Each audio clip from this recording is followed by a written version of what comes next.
Father's eyes. A teenager lived alone with his father, and the two of them had a very special relationship.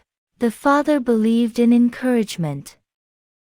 Even though the son was always on the bench, his father was always in the stands cheering.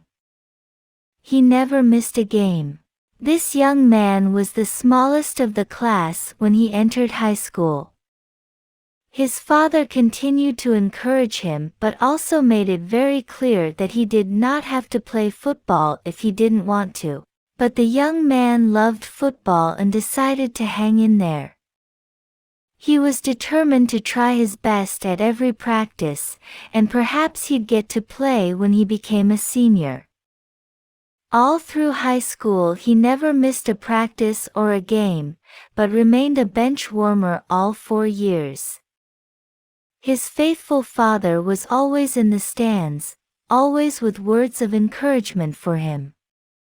When the young man went to college, he decided to try out for the football team as a walk-on.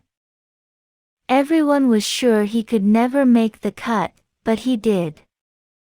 The coach admitted that he kept him on the roster because he always puts his heart and soul to every practice, and at the same time, provided the other members with the spirit and hustle they badly needed. The news that he had survived the cut thrilled him so much that he rushed to the nearest phone and called his father. His father shared his excitement and was sent season tickets for all the college games. This persistent young athlete never missed practice during his 4 years at college, but he never got to play in the game. It was the end of his senior football season, and as he trotted onto the practice field shortly before the big playoff game, the coach met him with a telegram. The young man read the telegram and he became deathly silent.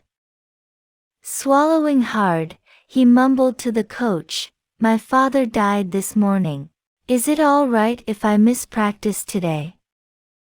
The coach put his arm gently around his shoulder and said, "Take the rest of the week off, son.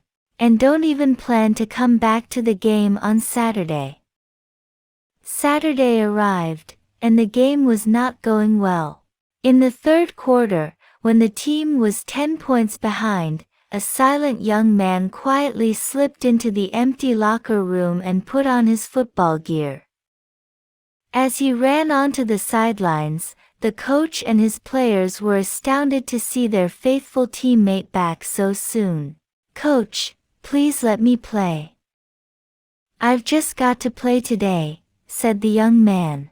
The coach pretended not to hear him. There was no way he wanted his worst player in this close playoff game. But the young man persisted, and finally feeling sorry for the kid, the coach gave in. "All right," he said. "You can go in." Before long, the coach, the players and everyone in the stands could not believe their eyes. This little unknown, who had never played before, was doing everything right. The opposing team could not stop him. He ran, he passed, blocked and tackled. Like a star.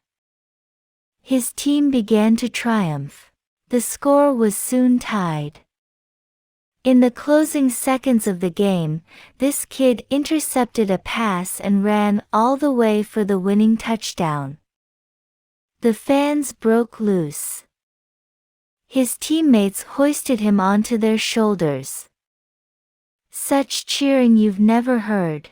Finally, after the stands had emptied and the team had showered and left the locker room, the coach noticed that the young man was sitting quietly in the corner all alone. The coach came to him and said, "Kid, I can't believe it. You were fantastic. Tell me what got into you. How did you do it?" He looked at the coach, with tears in his eyes, and said, "Well, you knew my dad died, but did you know that my dad was blind?" The young man swallowed hard and forced a smile.